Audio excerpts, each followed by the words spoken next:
الرحمن الرحيم ولا تنكحوا ما نكح آباؤكم من النساء إلا ما قد سلف إنه كان فاحشة ومقتا وساء سبيلا حرمت عليكم أمهاتكم وبناتكم وأخواتكم وعماتكم وخالاتكم وبنات الأخ وبنات الأخت وأمهاتكم اللاتي أرضعنكم وأخواتكم من الرضاعة وأمهات نسائكم وربائبكم اللاتي في حجوركم من نسائكم اللاتي دخلتم بهن فإن لم تكونوا دخلتم بهن فلا جناح عليكم وحلائل أبنائكم الذين من أصلابكم وأن تجمعوا بين الأختين إلا ما قد سلف إن الله كان غفورا رحيما والمحصنات من النساء إلا ما ملكت أيمانكم كتاب الله عليكم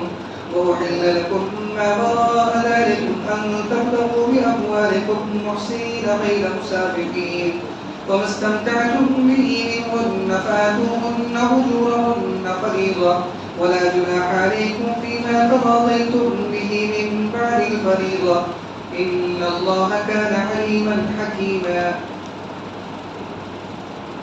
یہ سورہ نساء کی آیت نمبر 22, 23 اور 24 ہے. ترجمہ: اور تم ان عورتوں سے نکاح مت کرو جن سے تمہارے باپ دادا یا نانا نے نکاح کیا ہو، مگر جو بات گزر گئی. بے شک یہ عقلاً بھی بڑی بے حیائی کی بات ہے اور نہایت نفرت کی بات ہے اور شرعاً بھی بہت برا طریقہ ہے. تم پر حرام کی گئی ہیں تمہاری مائیں اور تمہاری بیٹیاں اور تمہاری بہنیں اور تمہاری پھوپھیاں اور تمہاری خالائیں اور بھتیجیاں اور بھانجیاں اور تمہاری وہ مائیں جنہوں نے تم کو دودھ پلایا ہے اور تمہاری وہ بہنیں جو دودھ پینے کی وجہ سے ہیں اور تمہاری بیوی کی مائیں اور تمہاری بیوی کی بیٹیاں جو کہ تمہاری پرورش میں رہتی ہیں ان بیویوں سے کہ جن کے ساتھ تم نے صحبت کی ہو، اور اگر تم نے ان بیوی سے صحبت نہ کی ہو تو تم کو کوئی گناہ نہیں ہے، اور تمہارے ان بیٹوں کی بیویاں بھی حرام ہیں جو کہ تمہاری نسل سے ہوں، اور یہ کہ تم دو بہنوں کو ایک ساتھ نکاح میں رکھو اس سے بھی منع ہے، لیکن جو پہلے ہو چکا. بے شک اللہ تعالیٰ بڑے بخشنے والے رحمت والے ہیں.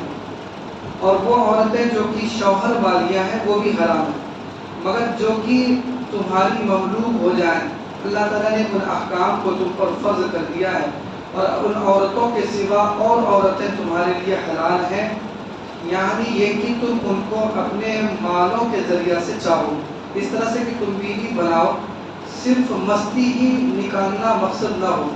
پھر جس طریق سے تم ان عورتوں سے منتفع ہوئے ہو سو ان کو ان کے مہر دو جو کچھ مقرر کر چکے ہو، اور مقرر ہونے کے بعد بھی جس پر تم باہم رضامند ہو جاؤ اس میں تم پر کوئی گناہ نہیں. بلا شبہ اللہ تعالیٰ بڑے جاننے والے حکمت والے ہیں. ان تینوں آیتوں کے اندر اللہ رب العزت نے خاص طور پر ان عورتوں کو بتلایا ہے جن سے نکاح کرنا حرام ہے. جن سے نکاح کرنا حرام ہے ان کی قسمیں بتلائی ہیں کہ کن کن عورتوں سے نکاح کرنا حرام ہے. ایسی عورتوں کو محرمات کہا جاتا ہے. جن سے نکاح کرنا حرام ہے ایسی عورتوں کو محرمات کہا جاتا ہے. پھر کچھ عورتیں حرام ہوتی ہیں نسب کی بنیاد پر، پیدائش، اور کچھ عورتیں حرام ہوتی ہیں نکاح کی بنیاد پر، اور کچھ عورتیں حرام ہوتی ہیں رضاعت یعنی دودھ پلانے کی بنیاد پر. ان تمام کا بیان اللہ رب العزت نے اس میں کیا ہے. پھر کچھ عورتیں وہ ہیں ان میں کہ جو ہمیشہ حرام ہوتی ہیں، زندگی میں کبھی بھی اس سے نکاح نہیں ہو سکتا، اور کچھ وہ ہیں جن سے خاص حالات کی وجہ سے حرام ہے نکاح، لیکن کبھی اگر حالات بدل جائیں تو نکاح ہو سکتا ہے. ان تمام کو اللہ رب العزت نے بیان کیا. اور ساتھ ہی ساتھ ان آیتوں کے اندر جو زمانے جاہلیت کی بری رسم تھی اس کو بھی کنڈم کیا، اس کو بھی غلط قرار دیا۔ زمانے جاہلیت کی، جیسا کہ پچھلے ہفتے بھی آئی تھی، ایک بری رسم یہ تھی کہ باپ کے مرنے کے بعد اس کی جو بیوی ہوتی تھی، ماں نہیں کر رہے ہیں، بیٹے کی ماں نہیں کر رہے، اس کی بیوی یعنی سوتیلی ماں ہوتی تھی، تو مرنے کے بعد اس کا بیٹا اپنی سوتیلی ماں کو اپنے نکاح میں رکھ لیتا تھا۔ یہ بہت بری رسم تھی اور اس کو کوئی برا نہیں سمجھتا تھا اس زمانے میں۔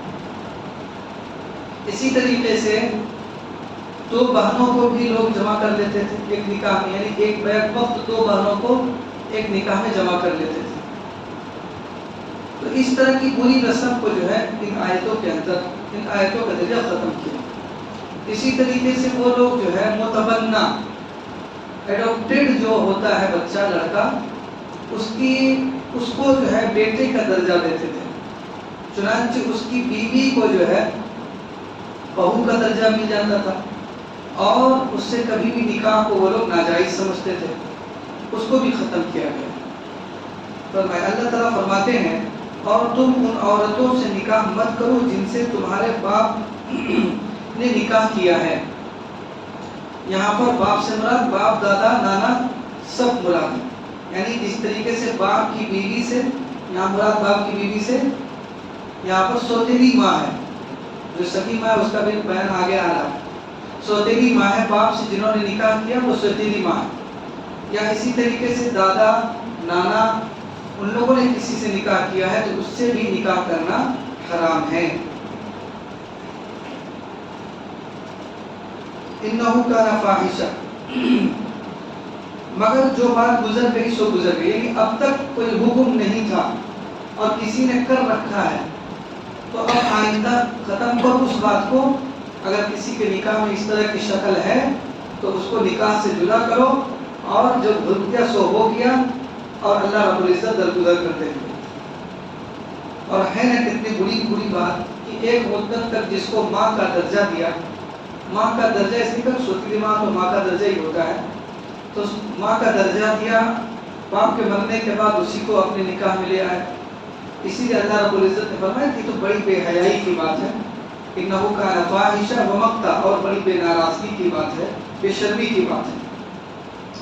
اللہ رب العزت نے یہ نہیں فرمایا کہ ان کے ساتھ آگے کا معاملہ ہوا ہے یا نہیں، یعنی ایک شخص نے، باپ نے اگر کسی عورت سے نکاح صرف کر لیا تب ان کے بیٹوں کے لیے اس عورت سے نکاح کرنے کی اجازت نہیں۔ ایک ساتھ رہنا، میاں بیوی کے سمبند قائم ہونا ضروری نہیں ہے۔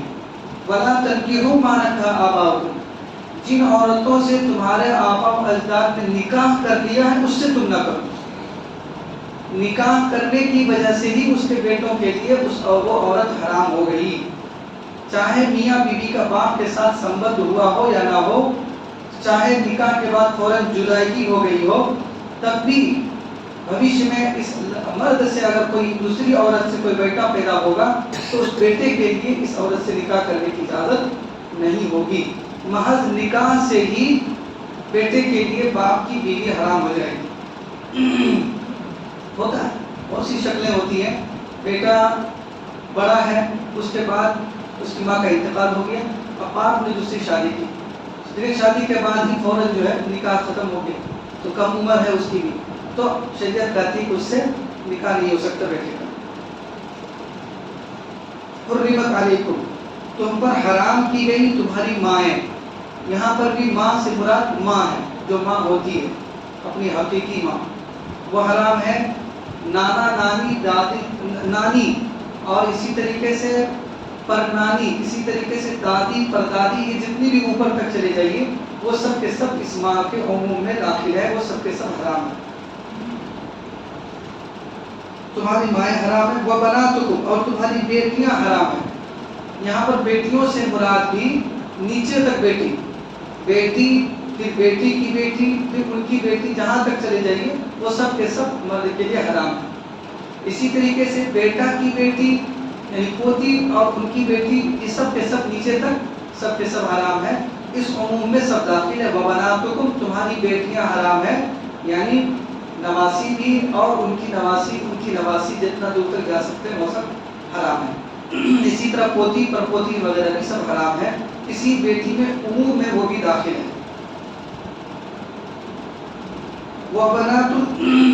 وَأَخَوَاتُكُمْ اور تمہاری بہنیں حرام ہیں.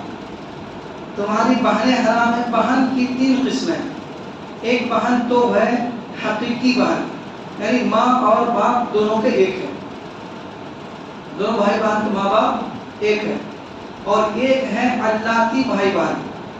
اللاتی کا مطلب ہے کہ دونوں کا باپ ایک ہے ماں الگ الگ ہے. دونوں کا باپ ایک ہے ماں الگ الگ ہے. سب صورت سمجھ میں آ رہی. ایک تیسری شکل ہے کہ دونوں کی ماں ایک ہے باپ الگ الگ ہے. دونوں کی ماں ایک ہے باپ الگ الگ ہے. ہو سکتا ہے نا. ہاں دونوں کی ماں ایک ہے باپ الگ الگ ہے. مثال کے طور پر ماں کی 2 شادی ہوئی ہے. ایک شادی سے ایک بیٹی ہے, دوسری شادی سے ایک بیٹا ہے, تو وہ بھی ماں ایک. تو یہ تینوں شکلیں چاہے بہن حقیقی ہو یا ماں شریک ہو یا باپ شریک ہو, اس آیت کے اندر تینوں داخل ہیں. تینوں طرح کی بہن جو ہے حرام ہے. وَبَنَاتُكُمْ وَأَخَوَاتُكُمْ اور تمہاری بہنیں یعنی ہر طرح کی بہنیں حرام ہیں. آگے فرمایا وَأَمَّاتُكُمْ اور تمہاری پھوپھیاں تم پر حرام ہیں. پھوپھیاں یعنی والد کی باپ کی بہن وہ حرام ہے. یہاں پر بھی تینوں طرح کی پھوپھی مراد ہیں. چاہے وہ باپ کی حقیقی بہن ہو, چاہے باپ کی ماں شریک بہن ہو یا باپ کی باپ شریک بہن ہو, تینوں طرح کی پھوپھی اس میں داخل ہے. تینوں طرح کی پھوپھی حرام ہے. وَخَالَاتُكُمْ اور تمہاری خالائیں تم پر حرام ہیں. یہاں پر خالہ مراد ماں کی بہن جو ہے حرام ہے. چاہے وہ حقیقی ماں کی بہن ہو یا حقیقی ماں کی حقیقی بہن ہو یا ماں شریک بہن ہو یا ماں کی باپ شریک بہن ہو, بہر صورت یہ ساری کی ساری خالائیں حرام ہیں. وَبَنَاتُ الْأَخِ اور بھائی کی بیٹیاں حرام ہیں. بھائی کی بیٹیاں, سگے بھائی کی بیٹی ہو, اللاتی بھائی کی بیٹی, اللاتی مطلب باپ شریک بھائی کی بیٹی ہو, یا ایک ہی اخیافی یعنی ماں شریک بھائی کی بیٹی ہو, وہ سب کے سب حرام ہیں.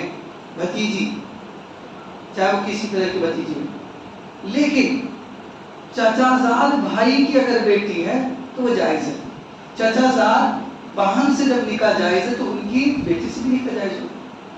تو اس لیے ہمارے سماج میں ایک سمجھایا جاتا ہے چچا زاد بھائی کی بیٹی بھتیجی ہے. یقیناً وہ رشتے میں بھتیجی لگ جاتی ہے لیکن وہ بھتیجی حقیقی نہیں ہے, اس سے نکاح جائز ہے. چچا زاد بہن سے بھی نکاح جائز, بھائی بہن سے, چچا زاد بہن سے بھی نکاح جائز ہے اور ان کی بیٹی سے بھی نکاح جائز ہے. حضرت علی رضی اللہ تعالیٰ عنہ اور اللہ کے رسول صلی اللہ علیہ وسلم کون ہے آپس میں؟ چچا زاد بھائی بہن ہے. حضرت ابو طالب کے خواجہ ابو طالب کے لڑکے حضرت علی ہیں, اور خواجہ ابو طالب کے جو بھائی ہیں عبداللہ, حضرت عبداللہ, ان کے صاحبزادے اللہ کے رسول صلی اللہ علیہ وسلم. لیکن اللہ کے رسول کی سب سے چھوٹی صاحبزادی حضرت فاطمہ کا نکاح حضرت علی سے ہوا ہے. اس سے بڑی مثال اور نہیں ہو سکتی. تو چچا زاد بھائی سے بہن سے نکاح جائز ہے. اسی طریقے سے چچا زاد بھائی کی بیٹی یا چچا زاد بہن کی بیٹی سے نکاح جائز ہے. یہاں پر ببنات الاخت یعنی بھتیجی سے مراد یا تو اپنے سگا بھائی ہے اس کی بیٹی ہے, یا نہیں تو وہ ماں شریک بھائی ہے اس کی بیٹی ہے, یا نہیں تو وہ باپ شریک بھائی ہے اس کی بیٹی ہے. یہ ساری کی ساری بھتیجیاں حرام ہیں. وبنات الاخت اور بہن کی بیٹیاں یعنی بھانجی وہ بھی حرام ہے. یہاں پر وہی مراد ہے سگی بہن ہو یا ماں شریک بہن ہو باپ شریک بہن ہو, وہ ساری کی ساری اس کے اندر آ جاتی ہے. وہ امہات یہ جو ہے نسب کی بنیاد پر, یہ رشتے جو ہے نسب کی بنیاد پر حرام ہوئے. یہ جتنے بھی رشتے بھی بیان کیے گئے ہیں وہ نسب کی بنیاد پر حرام ہوئے. آگے جو ہے اللہ تعالیٰ فرماتے ہیں وہ رضاعت یعنی دودھ پلانے کی وجہ سے جو رشتے حرام ہوتے ہیں اس کو بیان کرتے ہیں. فرماتے ہیں وہ امہاتکم اللاتی اور وہ مائیں بھی تم پر حرام ہیں جنہوں نے تم کو دودھ پلایا ہے. جنہوں نے دودھ پلایا ہے وہ ماں حرام ہوگی, اس کا درجہ ماں کا درجہ ہو گیا. نکاح جس طرح اپنی ماں سے نہیں ہو سکتے، جس طرح اس کا احترام عزت کرنی چاہیے، اسی طرح اس کا بھی احترام اور حرمت ہے، اور اس سے بھی نکاح نہیں ہو سکتا۔ اللہ کے رسول صلی اللہ علیہ وسلم نبی بننے کے بعد بھی جب حضرت دائی حلیمہ رضی اللہ تعالیٰ عنہ اللہ کے رسول کی خدمت میں آئی تو اللہ کے رسول نے ان کے لیے اپنی چادر مبارک کو بچھایا اور ان کا احترام پوری طریقے سے بجا لایا، اور ان کا قبیلہ جو کہ لڑائی میں قید ہو کر آ گیا تھا، ان کی سفارش سے اللہ کے رسول نے پورے قبیلے کو آزاد کر دیا۔ کتنا بڑا احترام! صحابہ کرام نے خوشخوشی سے کر دیا کہ ہمارے نبی نے اس قبیلے میں دودھ پیا ہے، تو ہمارے نبی کا جو ہے ایک گویا کہ ماں جیسا رشتہ ہو گیا اس قبیلے کے ساتھ، تو سب کے سب کر دیا تھا۔ حلیمہ سعدیہ، قبیلہ بنو سعد کی وجہ سے حلیمہ سعدیہ کہا جاتا ہے، وہ طائف کی غزوہ فتح مکہ کے بعد جو ہے یہ لڑائی ہوئی، اس میں اس کے قبیلے کے لوگ جو ہے قید ہو کر آ گئے، اللہ کے رسول نے سب کے سب کو آزاد کر دیا۔ تمہارا بڑے احترام کرنا چاہیے۔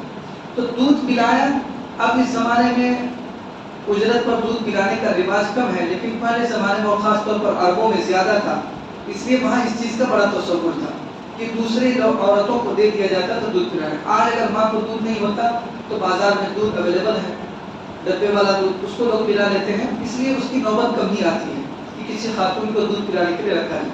ہاں کبھی ایسے ہی اگر بڑا خاندان ہے، جوائنٹ فیملی ہے، تو کبھی ایک دوسرے کو دودھ پلا دیتے ہیں، کہیں باہر گئی اس کی ماں کو پلا دیا، تو یہاں پر شکل ہے۔ بہرحال ماں جو ہے دودھ پلانے والی ماں حرام ہے۔ یہاں پر دو باتیں ذہن میں رکھنی چاہیے، ایک تو یہ کہ چاہے تھوڑا سا دودھ پلایا ہو یا زیادہ دودھ پلایا ہو، باہر صورت حرمت ثابت ہو جائے گی، چاہے تھوڑا دودھ پلایا ہو یا زیادہ دودھ پلایا ہو، باہر صورت حرام ہو جائے گی۔ دوسری بات یہ یاد رکھیے کہ دودھ پلانے کی وجہ سے حرمت اسی وقت ثابت ہوگی جبکہ دودھ پلانے کی مدت میں دودھ پلایا۔ دودھ پلانے کی مدت کتنی ہے؟ دودھ پلانے کی مدت جو ہے حضرت امام ابو حنیفہ رحمۃ اللہ علیہ کے نزدیک 2.5 سال ہے، اور ان کے علاوہ جو ائمہ حضرات ہیں ان کے نزدیک 2 سال ہے۔ دلائل ہم نہیں بیان کریں گے، یہاں تک کہ امام ابو حنیفہ رحمۃ اللہ علیہ کے جو شاگرد ہیں حضرت امام محمد اور حضرت امام ابو یوسف رحمہ اللہ، ان کے نزدیک بھی دودھ پلانے کی مدت 2 سال ہی ہے، صرف امام ابو حنیفہ رحمۃ اللہ علیہ کے نزدیک 2.5 سال۔ تو اس 2 سال یا 2.5 سال کی مدت میں دودھ پلانے پر ہی حرمت ثابت ہوگی۔ اگر اس کے علاوہ اگر بڑی عمر میں کوئی کسی خاتون کا دودھ پی رہا ہے یا پلا دیا، کہیں باچانس ایسی نوبت آ گئی، ایسا کچھ ہو گیا، ایسی شکل پیش آ گئی، تو اس سے حرمت ثابت نہیں ہوگی، وہ حرام نہیں ہوگی۔ تو یہ دونوں باتیں، تھوڑا یا زیادہ باہر صورت حرمت ہوگی، اور دوسری یہ کہ دودھ پلانے کی مدت میں دودھ پلائے تبھی جو ہے حرمت ثابت ہوگی۔ ایک بات تو ہو گئی، تو وہ ماں حرام ہوگی۔ آگے اللہ تعالیٰ فرماتے ہیں وَأَخَوَاتُكُم مِّنَ الرَّضَاعَةِ، اور وہ تمہاری بہنیں، وہ بہنیں بھی حرام ہیں جو دودھ پینے کی وجہ سے بہن بنی ہے۔ مثال کے طور پر ایک خاتون ہے، اس سے ایک بچے کو دودھ پلا، اس کا بیٹا نہیں ہے وہ، اور اسی کی ایک بیٹی بھی ہے، اسی کی ایک بیٹی بھی ہے، اس خاتون کی ایک بیٹی بھی ہے۔ اب یہ تو اس نے اپنی ماں کا دودھ پیا، تو یہ بیٹا جس کو صرف دودھ، ایک لڑکا جس کو دودھ پلائی ہے ایک خاتون نے، اور خود اس کی بیٹی جو ہے، ان دونوں کا نکاح آپس میں نہیں ہو سکتا۔ یہی کہا ہے کہ وہ بہنیں جو دودھ پلانے کی وجہ سے بہن بنی ہے، وہ بہنیں ہیں، اس سے نکاح نہیں ہو سکتا۔ ایک خاتون کا تو ایک لڑکا ایک لڑکی نے دودھ پی لیا تو اس کا نکاح کبھی بھی نہیں ہو سکتا۔ اسی طریقے سے اس خاتون کا اگر کوئی اور اولاد ہے اس خاتون کی، تو وہ بھی اس پر حرام ہے۔ اس خاتون کا جو شوہر ہے جس نے دودھ پلایا ہے، وہ اس لڑکا کے لیے باپ کے درجے میں ہو گیا۔ اگر یہ لڑکا جس کو دودھ پلایا لڑکی ہو، دودھ پلانے والی لڑکی ہو، یعنی جس کو دودھ پلایا ہے وہ لڑکی ہے، بیٹی نہیں ہے، وہ غیر ہے وہ۔ اب یہ لڑکی بڑی ہو جائے تو دودھ پلانے والی ماں، اصلی ماں نہیں ہے، دودھ پلانے والی جو خاتون ہے اس کے شوہر سے اس کا نکاح نہیں ہو سکتا، باپ ہو گیا وہ۔ تو اللہ کے رسول نے فرمایا، یہ حدیث یحرم من الرضاعۃ ما یحرم من الولادہ، بخاری شریف کی بات ہے کہ رضاعت یعنی دودھ پلانے کی وجہ سے وہ سارے رشتے حرام ہو جاتے ہیں جو رشتے کی نسب کی بنیاد پر حرام ہوتے ہیں، اس وجہ سے یہ ساری تفصیلات اس میں ہیں۔ آگے ہے وہ امہات نسائکم، اور تمہاری بیوی کی مائیں بھی حرام ہیں، اس میں سب داخل ہے، بیوی کی ماں، بیوی کی نانی، بیوی کی دادی، یہ سارے کے سارے جو ہے حرام ہے ایک انسان کو شوہر کے لیے۔ اور تمہاری بیوی کی بیٹیاں، مراد یہ ہے کہ ایک خاتون، سب فرد کی تھی، ایک شخص نے کسی خاتون کو بیاہ کر لایا، نکاح میں لایا، صورتحال یہ ہے کہ اس خاتون کا نکاح پہلے بھی ہو چکا تھا، اس سے ایک لڑکی ہے، نکاح ہو کر جب یہ دوسرے شوہر کے پاس آئی تو وہ بیٹی کو بھی ساتھ میں لے کر آئی، تو اب یہ جو دوسرا شوہر ہے، کیا ایسی بات ہے اس کی بیٹی نہیں ہے یہ، تو کیا اس آدمی کا نکاح اس لڑکی سے ہو سکتا ہے جس کو وہ لے کر آئی ہے اس کی بیوی؟ اس میں تفصیل ہے، اس میں جو یہاں لکھا اس میں تفصیل خود اللہ رب العزت نے بیان کیا۔ اگر نکاح کے بعد وہ دوسرا شوہر جو ہے نکاح کے بعد اپنی بیوی سے سمبند قائم کر دیتا ہے تو ایسی صورت میں وہ جو لڑکی لے کر آئی ہے بیوی، اس سے نکاح اس کا کبھی نہیں ہو سکتا۔ اگر صرف نکاح ہوا ہے، میاں بیوی کا سمبند بیوی سے قائم نہیں ہوا، تو وہ جو لڑکی لے کر آئی ہے وہ اس سے نکاح ہو سکتا ہے۔ اللہ تعالیٰ نے خود اس طرح کو بیان کیا، فرماتے ہیں اور تمہاری بیویوں کی بیٹیاں، سمجھ رہے ہیں، اگر ان کی بیٹی ہوتی تو کہاں کرے تمہاری بیٹی، یعنی تمہاری بیوی کی بیٹیاں جو دوسرے شوہر سے ان کو ہے وہ حرام ہے، جو کہ تمہاری پرورش میں رہتی ہیں، ان بیویوں سے کہ جن کے ساتھ تم نے صحبت کی ہو وہ بیٹی بھی، ان کی بیٹی حرام ہو جائے گی، اور اگر تم نے ان بیویوں سے صحبت نہیں کی ہو تو تم کو کوئی گناہ نہیں ہے نکاح کرنے میں، کہ اللہ تعالیٰ نے صاف صاف بیان کر دیا۔ اور تمہارے بیٹیوں کی بیویاں بھی حرام، یعنی کتب، بہو جو ہے بہو بھی حرام ہے، چاہے بیٹا کا انتقال ہو جائے، بیٹا نے شادی کر لیا تو بہو اس پر حرام ہو گئی، اس کے باپ پر۔ وَحَلَائِلُ أَبْنَائِكُمْ، ان بیٹیوں کی بیویاں حرام ہیں جو کہ تمہاری نسل سے ہیں، یعنی وہ بیٹا جو تمہاری نسل کا ہے وہ اس بیٹے کی بیوی حرام ہے۔ دراصل یہ اس ایک رسم پر کو اس کے ذریعہ ختم کیا گیا ہے۔ اڈاپٹیڈ بیٹا یا متبنہ لے پالک منہ بولا جو بیٹا ہوتا ہے، اس سے جو ہے فرق کرنے کے لیے یہ لفظ اللہ رب العزت بڑھائے، کیونکہ لے پالک بیٹا کی بیوی سے نکاح کرنا جائز ہے۔ پھر میں ایک بات یہاں پر کہتا ہوں کہ یہاں پر مسئلہ بیان کیا جا رہا ہے، آرڈر نہیں دیا جا رہا کہ یہ کام کرو جا کے، اس سے کوئی اعتراض نہیں، جائز ہے، مسئلے کی حد تک جائز ہے، کبھی نوبت ایسی پیش آ گئی تو ہوگا، نہیں ہے تو کوئی بات نہیں ہے، کسی کو دل نہیں کر رہا مت کیجیے، لیکن یہ ایک مسئلہ یہ بھی جائز ہے۔ اگر کوئی متبنہ ہے، لے پالک منہ بولا بیٹا ہے، اپنا بیٹا نہیں ہے، کہیں سے کسی سے لے لیا ہے، مانگ لیا ہے، تو اس کی بیوی سے نکاح کرنا جائز ہے۔ زمانے جاہلیت میں یہ تھا کہ اس کو بیٹے کا درجہ دے دیتے تھے، وراثت میں اس کو حصہ ہے، اس کی بیوی سے نکاح نہیں کر سکتا، وہ کتب کے درجے میں ہے، یہ ساری شکلیں جو ہے زمانے جاہلیت میں تھی۔ اسلام نے کہا کہ وہ بیٹا نہیں ہے، وہ متبنہ ہے، وہ وراثت میں بھی حقدار نہیں ہے۔ ہاں اگر مرنے والا مالک جو ہے یا باپ جو بھی ہے، منہ والا باپ، وہ اگر کچھ وصیت کر کے جائے تو اس کو مل جائے گا، لیکن وراثت میں اس کو حصہ نہیں ملے گا۔ اسی طریقے سے اگر اس بیٹے کی بیوی ہے، اس سے نکاح اگر کوئی صورت ایسی پیش آ جائے تو نکاح بھی ہو سکتا ہے۔ اور اس سے بڑی دلیل اور کیا ہو سکتی ہے کہ اللہ کے رسول صلی اللہ علیہ وسلم سے ایسا نکاح کروایا اللہ کے رسول اللہ تبارک تعالیٰ نے۔ حضرت زید بن حارثہ رضی اللہ تعالیٰ عنہ، جو اللہ کے رسول صلی اللہ علیہ وسلم کے منہ بولے بیٹے تھے، ان کا نکاح ہوا تھا حضرت زینب بنت جہش رضی اللہ تعالیٰ عنہ سے، لیکن دونوں میں نہیں بن پڑی، کیونکہ ایک زمانے میں حضرت زید جو ہے غلام رہ چکے تھے، اللہ کے رسول نے ان کو آزاد کیا تھا اور منہ بولا بیٹا بنایا تھا، تو ان پر ایک دھبا تھا کہ یہ غلام رہ چکے ہیں اور حضرت زینب بنت جہش رضی اللہ تعالیٰ عنہ بڑی قریش کے اونچے خاندان کی تھی، اللہ کے رسول کے خاندان کی تھی، تو ان میں بہرحال نہیں بنی، مزاج کی تھوڑی سی تیزی تھی لیکن بڑی نیک خاتون تھی، تو دونوں میں نہیں بنا، حضرت زینب بنت جہش دونوں میں طلاق کی نوبت آ گئی۔ اللہ رب العزت نے خود قرآن میں اس کو ذکر کیا کہ ہم نے، اللہ کے رسول سے فرمایا کہ ہم نے آپ کا نکاح زینب بنت جہش سے کیا۔ حضرت زینب کہتی تھی کہ سب کا نکاح زمین پر ہوا، میرا نکاح آسمان پر اللہ رب العزت نے خود کیا، وہی رسم کو توڑنے کے لیے کہ منہ بولا بیٹا، منہ بولا بیٹا ہے، منہ بولا ہی رہے گا، وہ حقیقی بیٹے کا درجہ اس کو نہیں ملے۔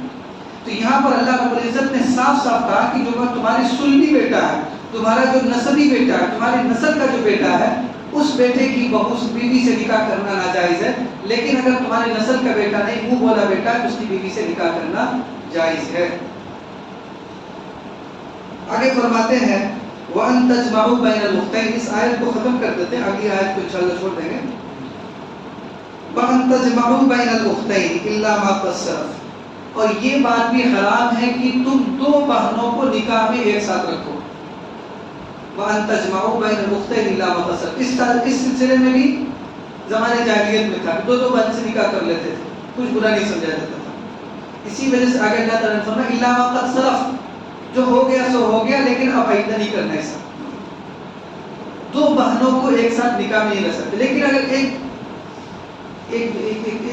بہن کا انتقال ہو گیا یا ایک بہن کا جو کہ نکاح میں ہے اس کا انتقال ہو جاتا ہے، تو اس کے انتقال کے بعد دوسری بہن سے نکاح کر سکتے ہیں۔ اسی طریقے سے اگر اپنی بیوی سے، جو بھی بیوی تھی، اس سے طلاق واقع ہو گئی، جدائیگی ہو گئی، تو جدائیگی کے بعد اس کی بہن سے نکاح کر سکتے ہیں۔ ایک ساتھ نکاح میں نہیں کر سکتے دونوں بہن، یہ تو بہن کے بارے میں ہو گیا۔ اسی طریقے سے اللہ کے رسول نے فرمایا، اس حدیث کا ترجمہ ہے کہ ایک نکاح میں تم لوگ پھوپھی اور جو بھتیجی ہے اس کو جمع مت کرو، خالہ اور بھانجی کو ایک نکاح میں جمع مت کرو۔ اس طریقے سے اللہ کے رسول نے منع کیا، یعنی اگر ایک خاتون کسی کے نکاح میں ہے تو اس کے نکاح میں رہتے ہوئے اس کی پھوپھی سے نکاح اس کا نہیں ہو سکتا، اس کے نکاح میں رہتے ہوئے۔ اسی طریقے سے اگر اس کی خالہ ہے، اپنی بیوی کی خالہ، تو اس سے بھی نکاح کرنا چاہے اپنی بیوی کی موجودگی میں تو نہیں ہو سکتا۔ اسی سے فقہاء کرام نے ایک اصول نکالا کہ ایک نکاح میں ایسی دو عورتوں کو جمع نہیں کیا جا سکتا کہ جن دو عورتوں میں سے ایک کو اگر مرد فرض کر لیا جائے تو ان دونوں کا آپس میں نکاح حرام ہو۔ اگر ایسی دو عورتیں ہیں تو ایسی دو عورتوں کو ایک نکاح میں جمع نہیں کر سکتے۔ تھوڑا سا لمبا ہے، جس کو سمجھ میں آیا بہت اچھی بات، نہیں سمجھ میں آتا تو کوئی بات نہیں، لیکن بہت پرفیکٹ اصول ہے۔ ایسی دو عورتوں کو ایک نکاح میں جمع نہیں کر سکتے ہیں جن دو عورتوں میں سے ایک کو اگر فرض کر لیا جائے مرد اور ایک کو عورت تو آپس میں نکاح نہ ہو سکتے ہو، تو ایسے دو عورتوں کو ایک نکاح جمع نہیں کر سکتے۔ مثال کے طور پر ایک شخص کی بیوی ہے اور اس بیوی کی خالہ مان کے چلیے، تو اب دونوں تو عورت ہی ہیں، تو اب مسئلہ یہ جاننا ہے کہ ان دونوں سے ایک ساتھ نکاح ہو سکتا ہے کہ نہیں، تو وہی اصول لائیے۔ ان میں سے ایک کو لڑکا فرض کر لیجیے، فرض کیجیے کہ خالہ جو ہے لڑکی ہو، ایک لڑکی جو ہے لڑکا ہے جو نکاح ہے، اور وہ جو ہے خالہ ہے، تو خالہ اور بھانجے میں نکاح نہیں ہو سکتا، لہذا ان دونوں کو اب نکاح میں نہیں لا سکتے۔ تو خلاصہ یہی ہے کہ ایک خاتون اگر نکاح میں ہے تو اس کے نکاح میں رہتے ہوئے اس کی بہن سے نکاح نہیں ہو سکتا، اس کی خالہ سے نکاح نہیں ہو سکتا، اس کی پھوپھی سے نکاح نہیں ہو سکتا، اس کی ماں سے تو خیر نکاح ہو نہیں سکتا۔ یہ ہوا الا ما قد سلف، جو ہو گیا سو ہو گیا، لیکن اب ایسا نہیں ہونا چاہیے۔ صحابہ کرام میں سے چونکہ پہلے حکم نہیں تھا تو کچھ ایسے صحابہ کرام تھے جنہوں نے ایسا کر رکھا تھا، تو اس کی بہن سے بھی ایک بہن اپنے نکاح میں دو بہن کو جمع کر رکھا تھا، تو اللہ کے رسول سے اس آیت کو نازل ہونے کے بعد دریافت کیا، تو اللہ کے رسول نے حکم دیا کہ فوراً جو ہے ایک بہن کو اپنے نکاح سے الگ کر دو طلاق دے کر. تو صحابہ کرام نے ایسے ہی کیا. ان اللہ کا غفور الرحیم، جو ہو گیا سو ہو گیا، بے شک اللہ تعالیٰ بخشنے والے رحمت والے ہیں، جو ہو گیا اس پر رحم کر دیں گے اور بخش دیں گے. ایک آیت رہ گئی ہے وہی محرمات سے متعلق ہے. چلیے انشاءاللہ وقت زیادہ ہو گیا. سبحان اللہ و بحمدہ، سبحانک اللہم و بحمدک، نشہد ان لا الہ الا انت، نستغفرک و نتوب الیک. سبحان ربک رب العزة عما یصفون وسلام علی المرسلین والحمد للہ رب العالمین.